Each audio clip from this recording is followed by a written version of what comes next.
50.91% yes, 49.09% no in the November 2020 election.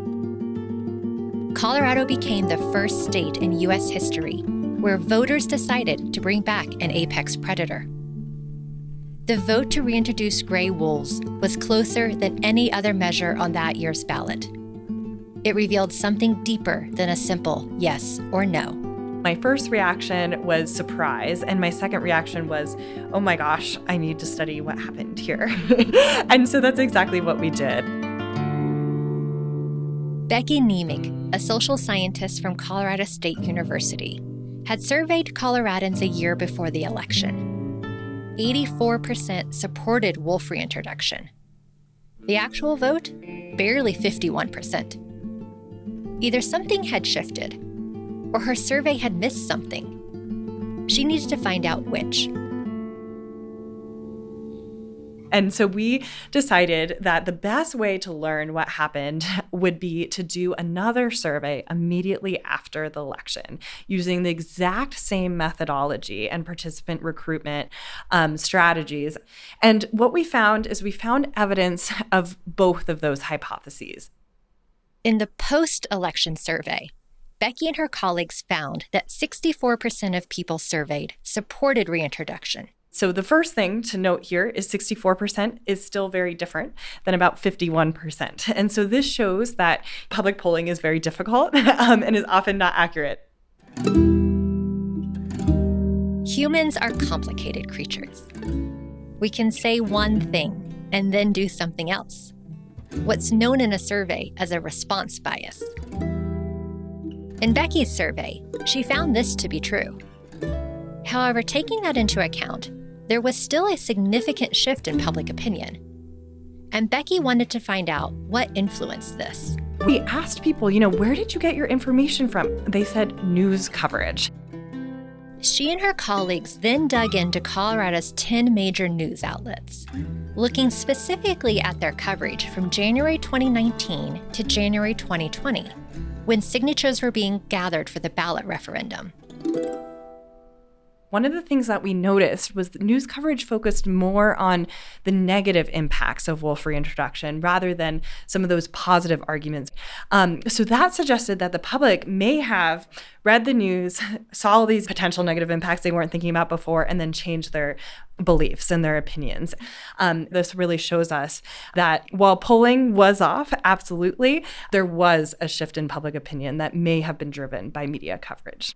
They dissected the data even further. We got together all of this precinct level data on things like people's distance to propose wolf reintroduction, measures of livelihoods, occupation, hunting, participation in outdoor recreation, tourism, demographics, all that kind of stuff. Including voters' political identities. Another kind of key component of this story of what happened when wolves got on the ballot is that wolf reintroduction really became politicized.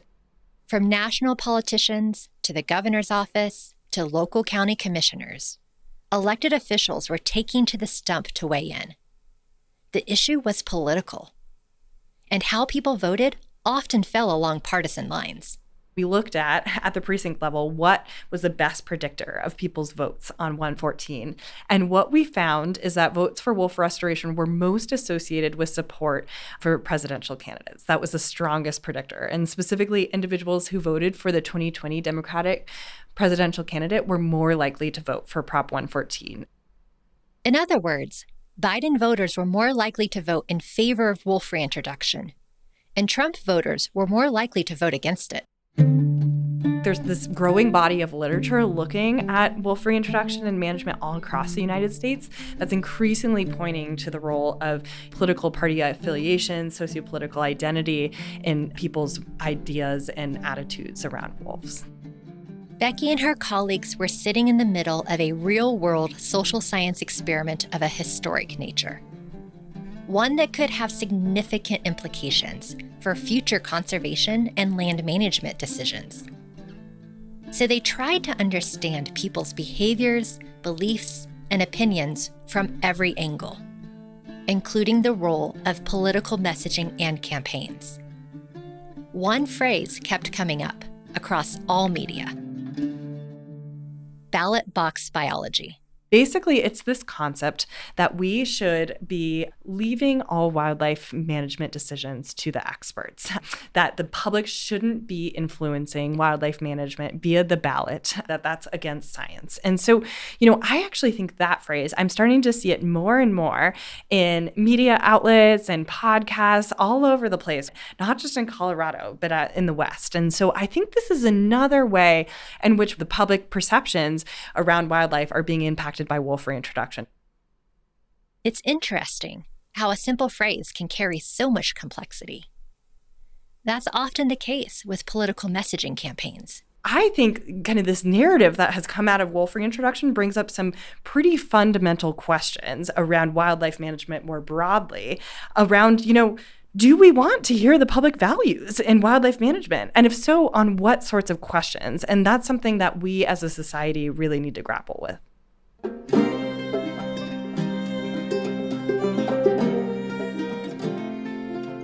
In this episode, we explore the gap between democratic ideals and messy reality. How a vote becomes policy and then becomes lived experience. And who gets heard along the way. The wolf came down from the northern mountain, fell from those while they were dear. Generations have passed since the first lone settler. Long have we lost and forgotten the fear. Welcome to Gray Territory, the return of wolves to Colorado. I'm your host, Kristan Uhlenbrock, and this is Season 5 of Laws of Notion, where we push against our preconceived beliefs and think critically about the world around us. We roam these hills, wild and free, the distant howl on the mountain breeze, from the valleys low to the peaks above. We live with risk and we live with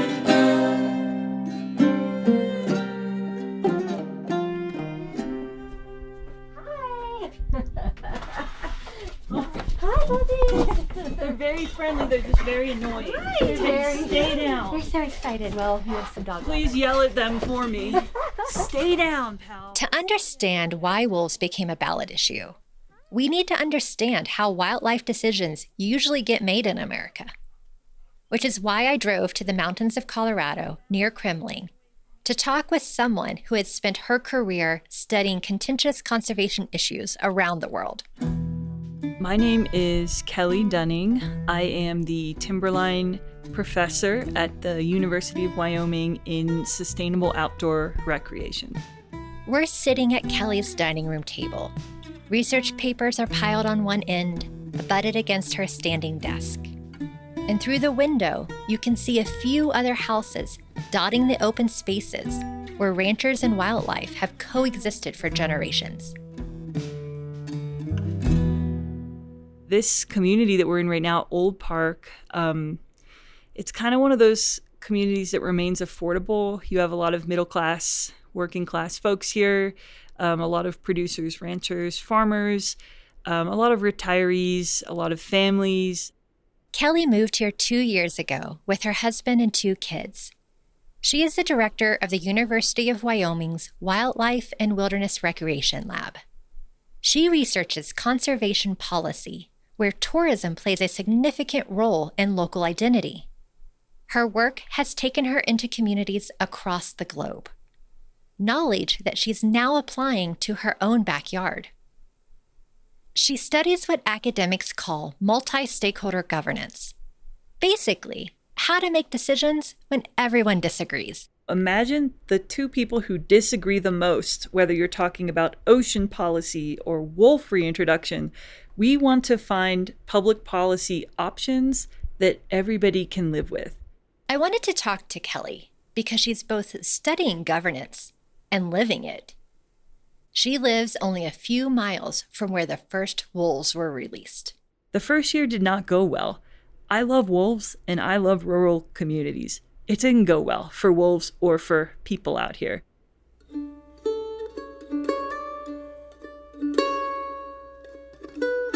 understand the wolf reintroduction, it's important to understand a little history of wildlife management. Much of today's conservation and management decisions find their roots in what's called the North American model of wildlife conservation. The term was officially coined in 2001. However, the model's origins trace back to the 1800s, when there were few laws protecting wildlife. Humans were driving species towards extinction. The passenger pigeon, gone forever. Bison, nearly wiped out. Then attitudes shifted. New laws emerged. And the prominent philosophy became that wildlife belongs to everyone, not just private landowners, and it should be preserved for future generations.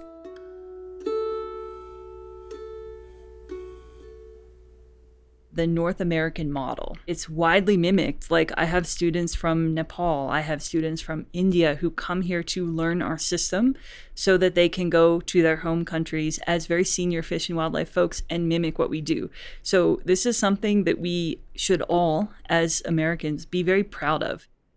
While the North American model is a framework to describe what guides decisions, there are numerous laws and policies that support it.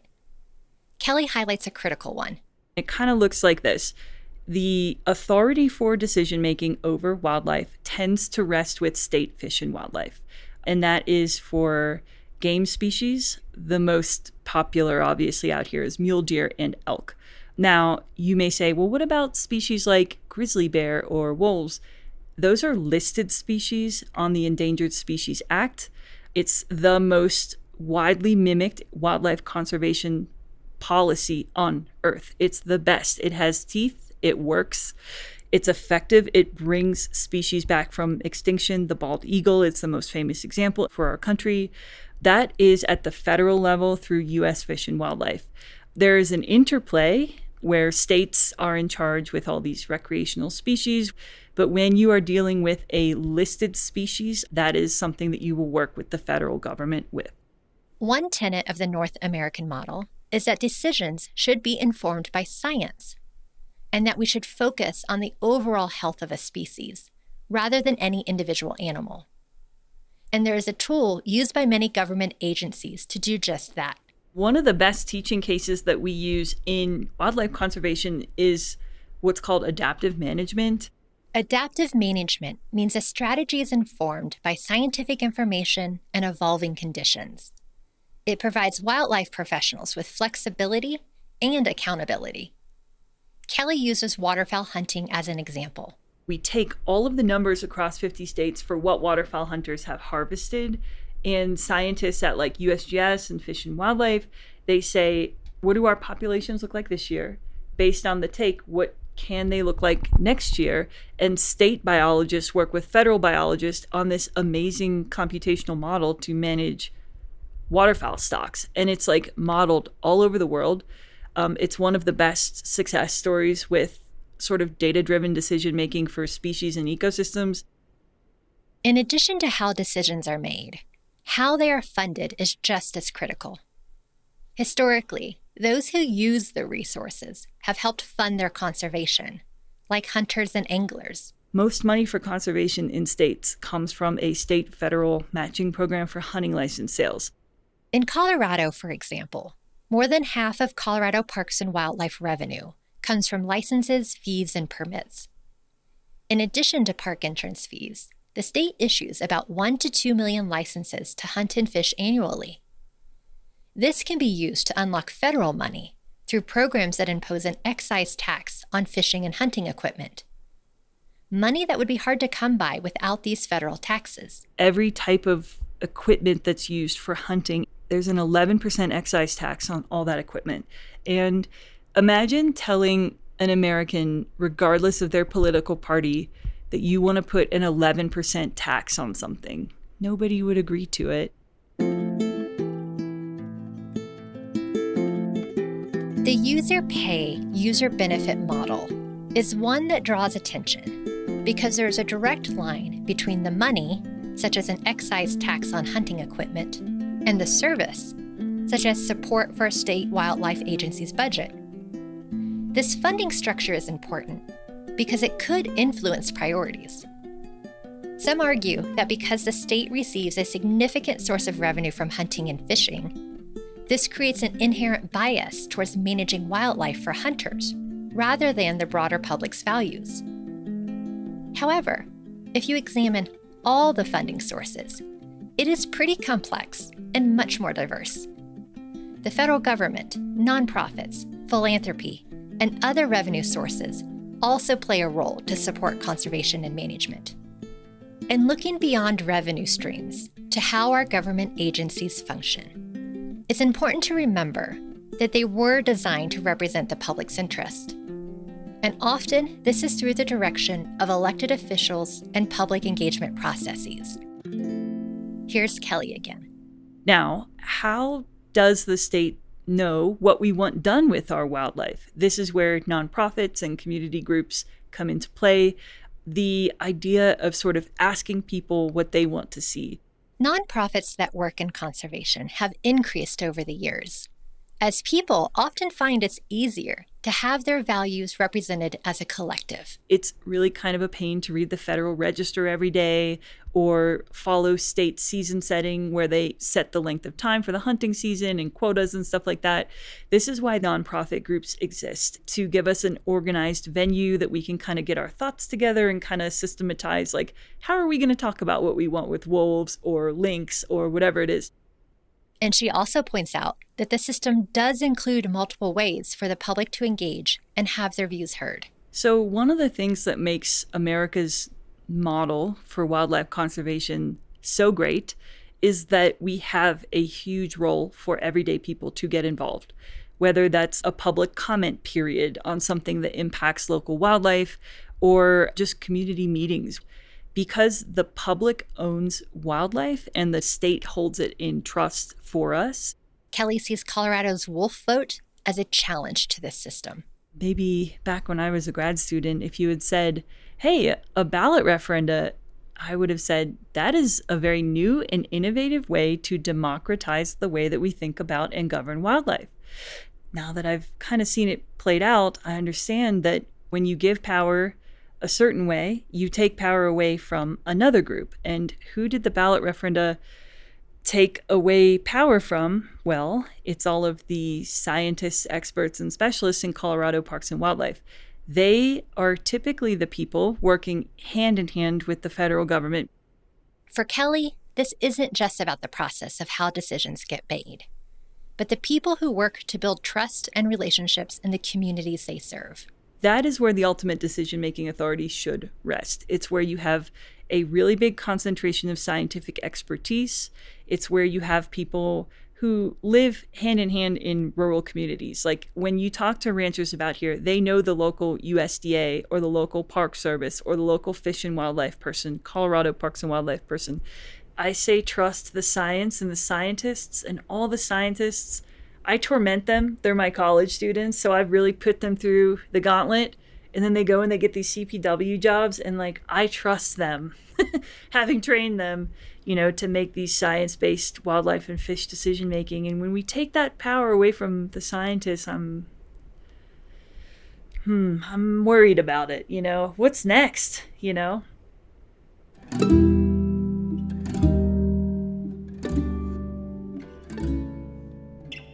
Kelly's belief in the system runs deep. While not perfect, she sees how the North American model and our institutions have delivered real conservation success stories. Yet, some believe our current wildlife decision-making models gloss over failures and aren't adapting to people's shifting values. But for any system to work, that requires some degree of trust. And trust, that's gotten complicated.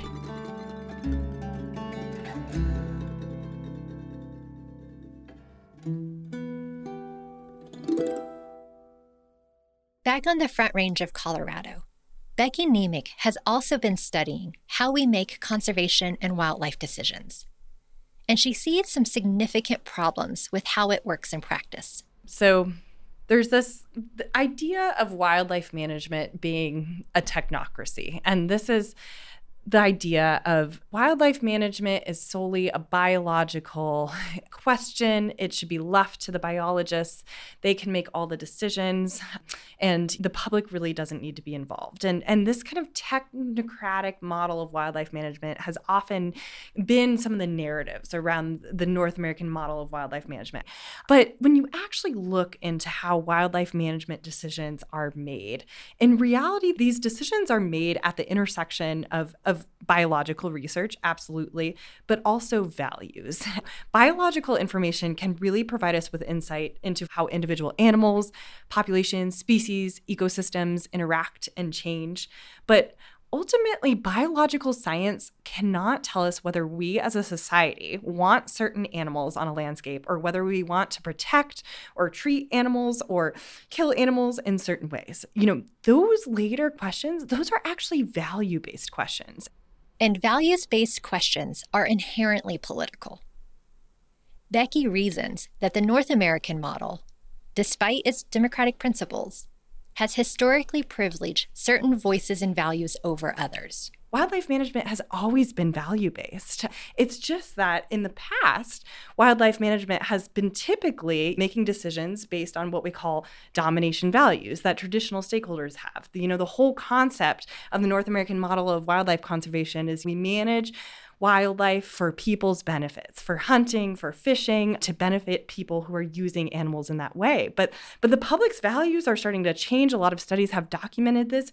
People have different connections to wildlife. And that's why they're turning to the ballot initiative. They're saying, hey, a lot of us are starting to have different values around wildlife. We want a say in things, and we don't feel like we can get a say. So that's why we're going to the ballot.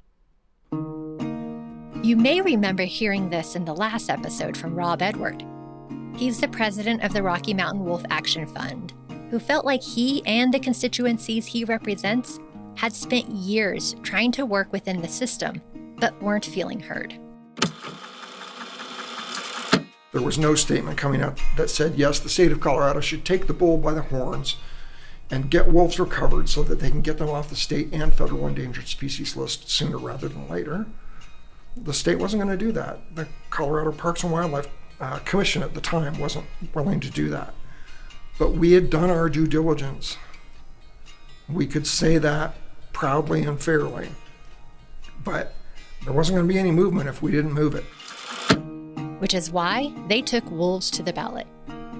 From Kelly Dunning's perspective, she acknowledges that a ballot initiative can give people a voice.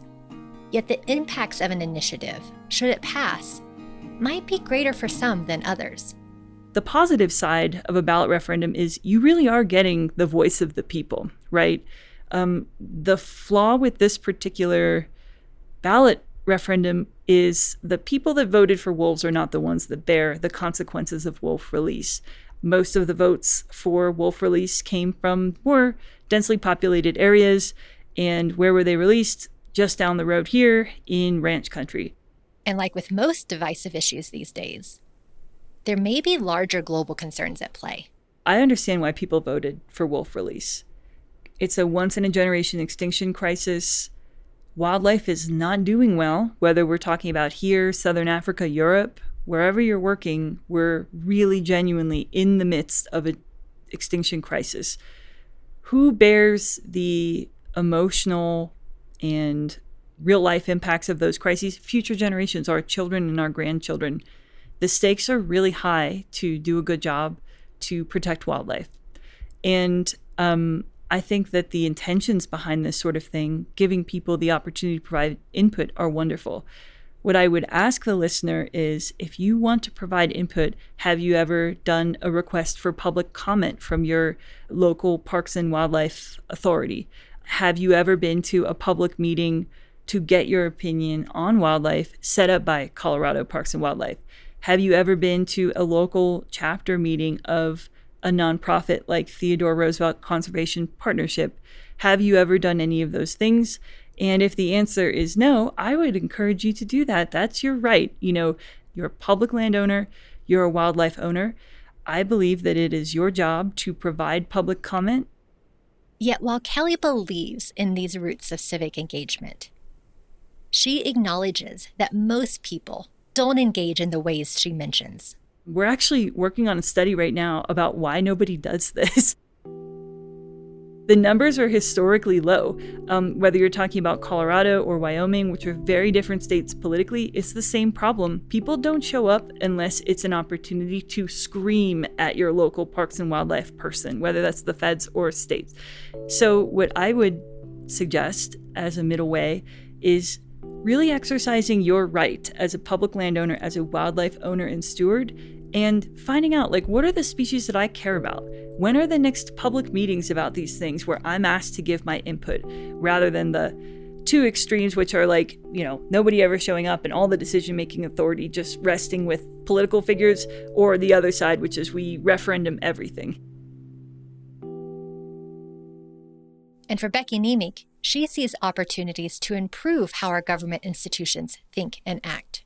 It's often assumed that the job of our government agencies is to provide information to people, help them understand wildlife management issues, and maybe implement any practices they need to reduce conflict with carnivores like wolves. But all of this research shows that really the biggest barrier to kind of successful wolf reintroduction and conservation initiatives is this social conflict. And I think what's super fascinating is we can't just reduce social conflict by that traditional technocratic approach. You can give people all the information they want to learn about wolves. You can tell them anything they need to learn about livestock husbandry practices to reduce conflict with wolves. But that doesn't address the social conflict, because the social conflict is driven by perceived threats to people's identities. It's driven by assumptions that different groups make about each other and make about the conflict. It's driven by this perception of feeling like you're not being heard and that the other group is responsible for the conflict. Kelly notes that without meaningful engagement, social conflict can rear its head in unproductive ways. It's how you have long-lasting, effective laws around wildlife. And if you make decisions that just kind of fly in the face of local interests, it's harder to keep these laws popular. It's a harder pill to swallow. She points to how the Endangered Species Act gets pulled into politics when people feel like they're not being heard. And then the politicians step in. Some of the most contentious politicians of our lifetimes step in, whether, it's our congresswoman here or the president of the United States. They step in and they say, all right, stroke of a pen, grizzlies delisted, wolves are delisted. And then it just blows up and it becomes more politically contentious than the most politically contentious issues you can imagine. And that is exactly where wildlife people do not want to be. We do not want to be talked of in the same way that really divisive political issues. I don't even want to say an example of another just because it's so divisive. This is what concerns Kelly the most, because this divisiveness is permeating so many interactions with wolf reintroduction. When you ask people whether they're Democrat, Republican, Independent, how do you feel about Colorado Parks and Wildlife, Wyoming Game and Fish? It's good. They're a part of the community. They're not against me. They're not political. That has changed too. The amount of trust that this has eroded is troublesome for me.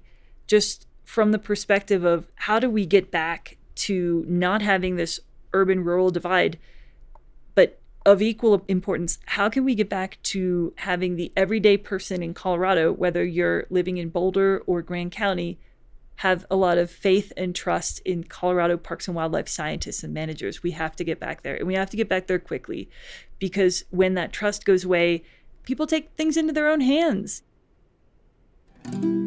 Here are two experts, both committed to conservation, both believing in public participation and democratic processes. And yet, both of them are grappling with how we move forward, and how the diversity of values and perspectives gets heard in wildlife decisions.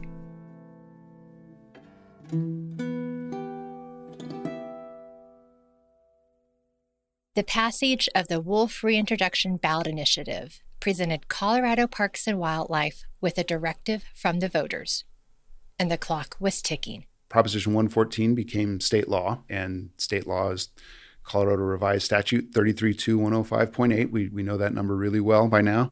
This is Eric Odell, who you heard from in the last episode. He's the Wolf Program Manager for Colorado Parks and Wildlife, or CPW. It puts us in a challenging situation. As wildlife professionals, we take our jobs quite seriously, and we're well trained to do the work and make decisions and prioritize agency resources on a lot of different things. And so it's a challenging circumstance to find ourselves in. The new statute directed CPW to do a few things. One was to restore wolves west of the Continental Divide. So it gave us a geographic restriction as to where wolves should be restored. Second, it told us that we had to develop some state recovery goals to know when wolves would be self-sustaining within the state. So it required us to have some target for at least species recovery, not necessarily a management target. And also, it required us to develop programs to manage the conflict that was certain to arise. We know that where wolves and livestock are on the same landscape, there's going to be conflict. And so we had to develop programs to compensate for those losses and to try to minimize those losses as well. And then, of course, it had a timeline. CPW had 3 years. This began in November of 2020, and through the end of December 2023 was when we had to take the steps necessary to begin wolf reintroduction. Eric and his colleagues had to get to work. And it started with getting people, both within CPW and the general public, on the same page. How do we develop a plan to restore wolves? And what does that mean? And what does wolf restoration mean to you? What are the things that we need to think about? We had a lot of conversations with our Parks and Wildlife Commission, as they were the ones that were ultimately directed through the legislation to do this. CPW hired an outside facilitator to convene 2 stakeholder groups. One was a wolf technical working group.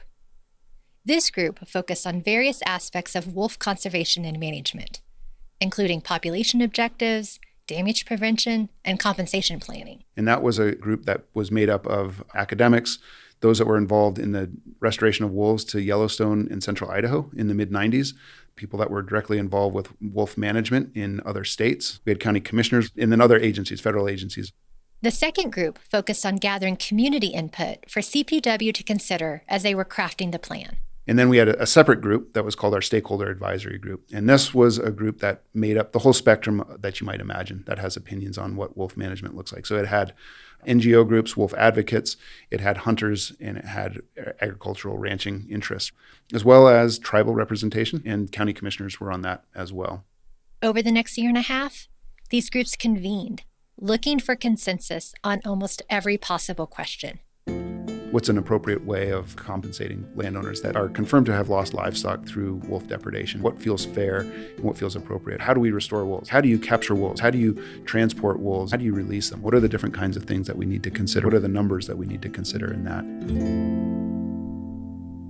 While these working groups were underway, so were commission meetings and public hearings. What's really important to understand is that neither of those groups, neither the technical group or the stakeholder group, wrote the plan. They were really advisors to us, to staff, as we took all of their input and considerations and put a plan together. In December 2022, the plan was presented to the 11-member politically appointed CPW Commission, who sets regulations and policies for the agency. Okay, good morning, everyone. As we all know, Proposition 114 narrowly passed in November of 2020 and is now state law. This draft plan represents the division's very best effort to develop a blueprint and common sense approach to implement Proposition 114. The commissioners weighed in with their perspectives and what they were hearing from public comments. CPW revised the plan and presented an updated version 5 months later. This is one of the things that I never would have expected this when the ballot initiative passed in November of 2020. We knew that a plan had to be developed, but I expected it to be a very contentious thing. When we presented the final plan to the commission, they approved it unanimously, an 11-0 vote. A sense of accomplishment and maybe relief, too, as the Colorado Parks and Wildlife Commission clears the way for gray wolves to be reestablished in their native habitat on the state's western slope. When our commission said we support this plan, that was, to me, a real testament to the process that we had done to develop this was robust and took into consideration a whole bunch of different perspectives and put together something that was probably not perfect, but certainly an agreeable way to begin this adventure of wolf restoration.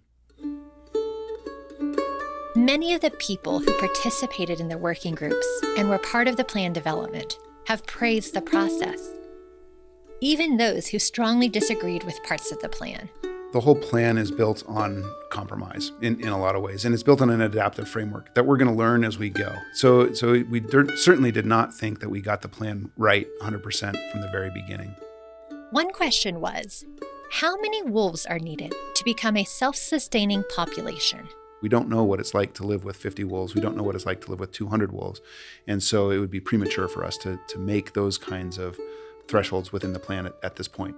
Which leads to a bigger question. How can we work to have both sustainable wolf populations and maintain ranching on the landscape?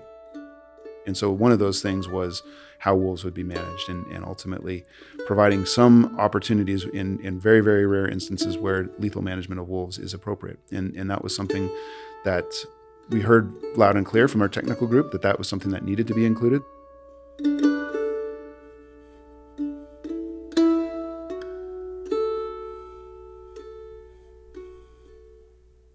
To reduce conflict, CPW needed a toolbox of techniques to manage wolves, some that are extremely controversial. There were some that were absolutely opposed to any kind of harmful management of wolves, either complete lethal management or even harmful management where animals were going to be hazed away. And so a lot of those discussions were fairly tense at times, trying to figure out, how do we, and we never reached 100% agreement on some things. And so those are the kinds of things that we'll think about and rework as we get more experience and understanding of what coexistence with wolves looks like.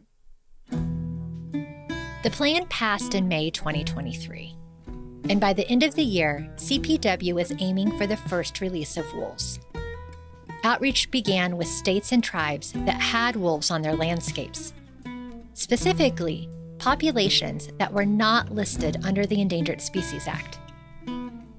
At the time, the gray wolf had been delisted in Montana, Wyoming, and Idaho, the eastern parts of Oregon and Washington, and the northern part of Utah. CPW finally found traction with Oregon. Our director reached out to his counterparts in those western states, and Oregon Department of Fish and Wildlife was the first to get back with us to say, yeah, we would be interested in being a partner. October of 23 is when we had our MOU, our Memorandum of Understanding, signed with Oregon, and that leaves us a couple of months to put all of the logistics together. We have a plan, we have an agreement, and now it comes time to put the rubber to the road and make wolf restoration truly begin. In that short window, Eric and his colleagues had to move quickly. There were 1,000 details, processes, and logistics to sort out. Lots of collaboration with our partners at Oregon Department of Fish and Wildlife, talking about different maps, talking about different areas to target, talking about the logistics. How do we do our helicopter contracting? How do we do just the fundamental logistics? Where are we basing out of? How are we going to transport wolves? And there were hurdles galore, like the custom crates designed to transport the wolves from Oregon to Colorado, which ultimately didn't fit in the private plane being donated to fly them. How to get all of our equipment and gear for capture and handling and veterinary care. How do we get our veterinarians certified so that they can write the health certificates that need to happen as we transfer wolves from one state to another? What kind of permitting is required? How do we get the drugs that we use for immobilization?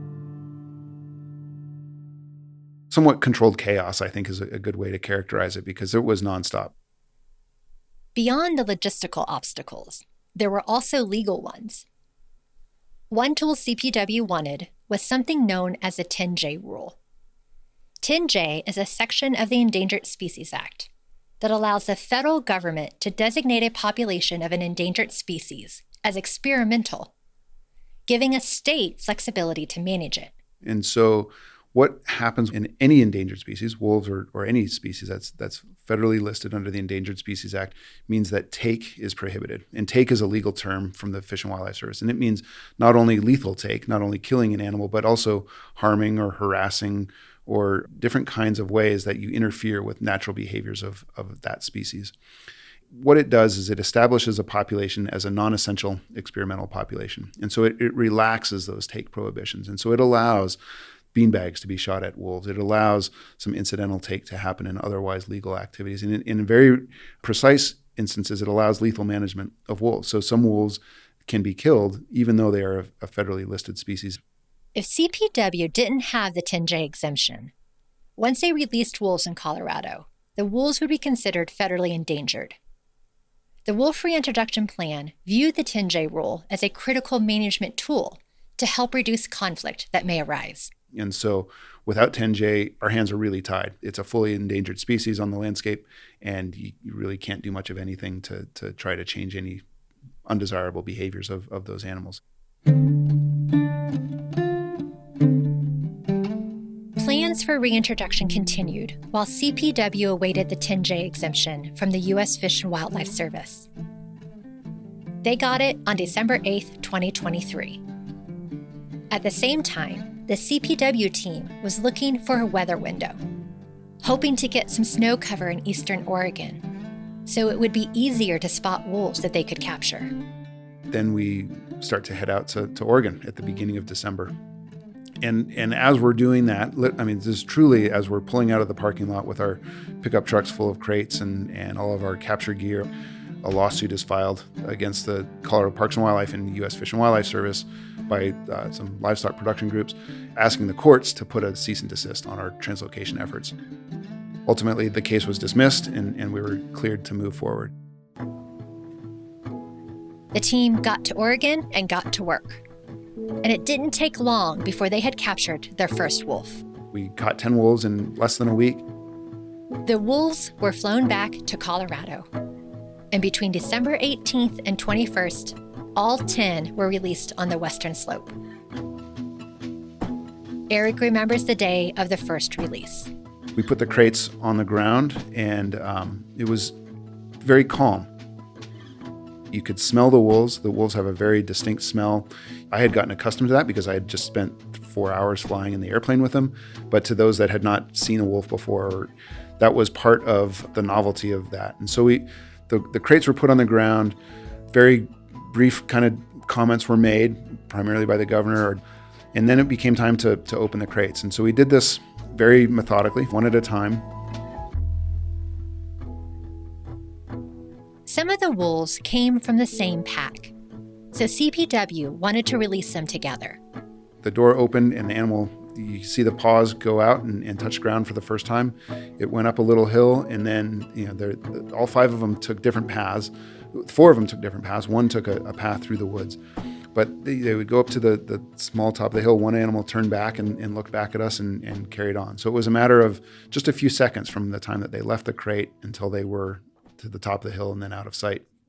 There's a lot of emotions, both good and bad, in terms of what this means. There's a lot of just uncertainty with the communities in terms of what does wolf management look like now. And so it's a whole new chapter of what the work that our agency does. I think that there's a lot to be said that wildlife management before wolves is probably very different than wildlife management after wolves. In those few seconds, from crate door opening to wolves disappearing over the hill, Colorado crossed a threshold. A state that had systematically eliminated wolves almost a century ago was now bringing them back. And what came next was even more difficult: learning to live together.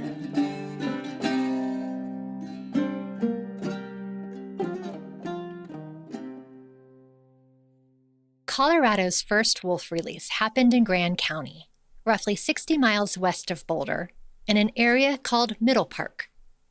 Middle Park is one of 3 large mountain valleys tucked in the Colorado Rockies, alongside North Park, where Adam Van Valkenburg from our first episode has his ranch, and South Park, which inspired the animated sitcom by the same name.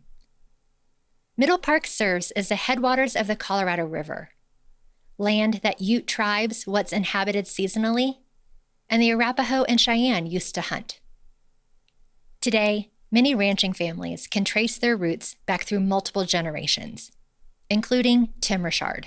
My name's Tim Richard. I'm the president of the Middle Park Stock Growers Association, also a 5th-generation rancher in Greene County. I meet up with Tim on his ranch, not far from Kelly's place, and about 18 miles from where the first wolves were released. He gives me a hands-on experience of tagging newborn calves. So one says 1711, is that the number? Yep, 1711. And then 44YI91 is the color of the tag, because We kind of have the ranch cows, my cows, my dad's cows, my brother's cows, my sister's cows. So Is Y stand for yellow? C, yeah, it does. Right here.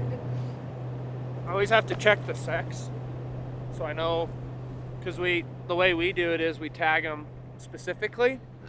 So I give them their shot, and then I looked under his backside to see if he was a male or a female, or as my daughter would say, a bull or a heifer. And so this one's a bull, so I'll tag him in the right ear. Okay. What are you thinking? Do you want to? I'd love to sit in here with you, if Okay, that's okay. that's fine, yeah. Yeah, you want to take your shoes off? Yeah, that's it. Excellent.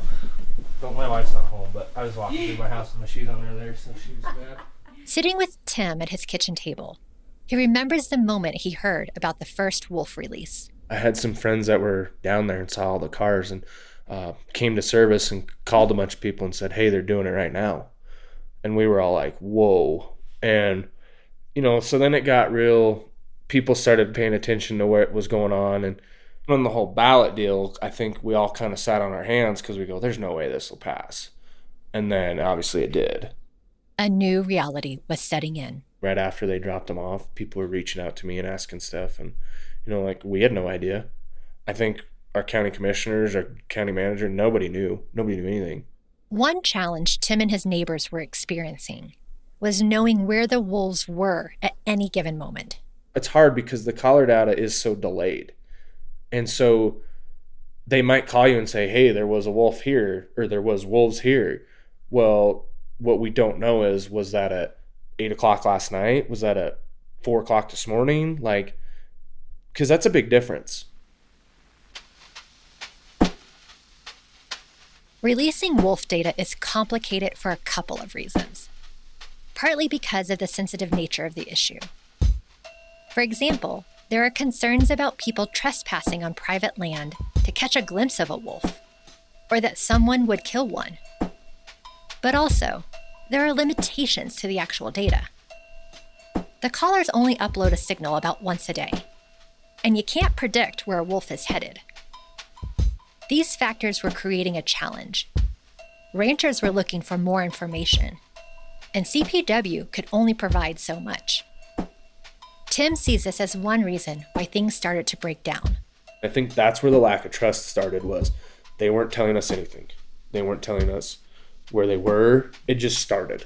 And people got pissed, and they said, we don't want you. And so they just completely shut every CPW off of stuff. People are saying, if you come in your uniform, you're not welcome. If you come with your wife and your kids and you're in civilian clothes, come on in. But if you come in your vehicle, don't even bother. Or your uniform, stay away. Part of the trust issue seems to be rooted in not only a desire for more information, but also more certainty.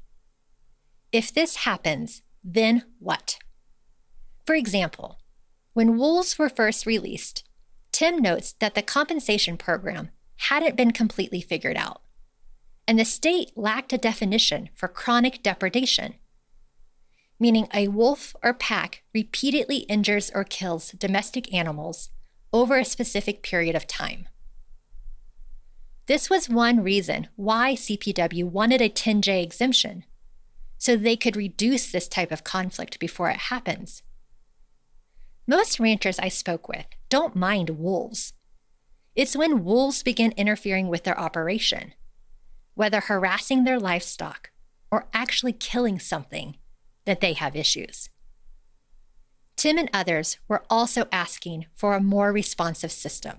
So we felt like there needed to be a rapid response team. You start having a depredation and someone's out there immediately. Because not all these pieces were in place when wolves were first released. Many in the nearby ranching communities were feeling frustrated. Again, it's when all this started happening, there was a trust issue that started with CPW with all the wolf stuff. And so I think a lot of people have not trusting CPW still. There's a fine line right now.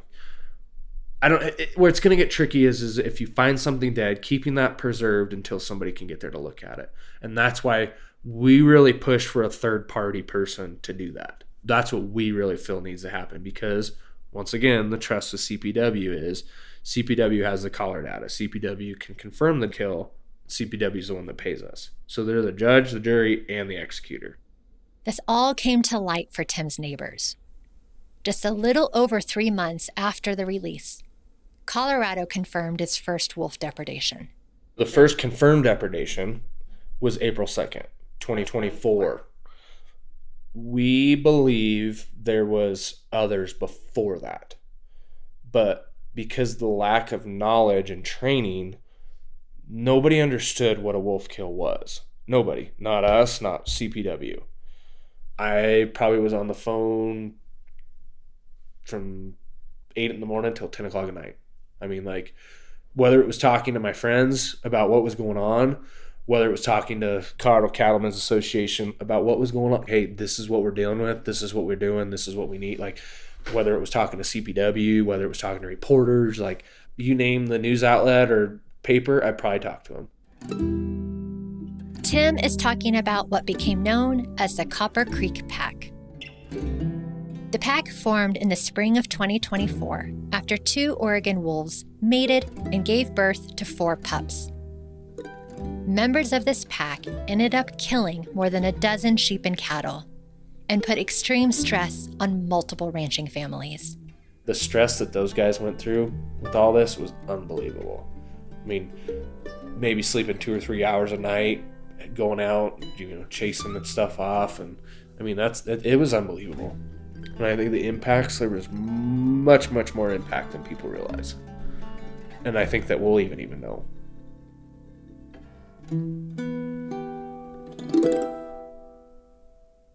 A little over a year after the release, in January 2025, CPW published a definition for chronic depredation: 3 or more kills by the same wolf or wolves within 30 days. And the compensation program? That's still a point of contention, and something we'll talk about in the next episode. For Tim and his neighbors, every day brings new calculations. They're living in a new environment, and the early part has gotten off to a rocky start. I think it goes back to this being prepared. We had 2 years to prepare for this thing, and it seems like we've never prepared for a thing. Really, is what it looks like. And that rocky start is causing ripple effects. I've tried to explain this to CPW's range riders because I was part of their process with them. I said, it's going to be tough for you guys because most people are going to say, you work for CDA or CPW? No thanks, we don't want you. And so that's where it's going to get tough. And it's going to take a while to mend those bridges back.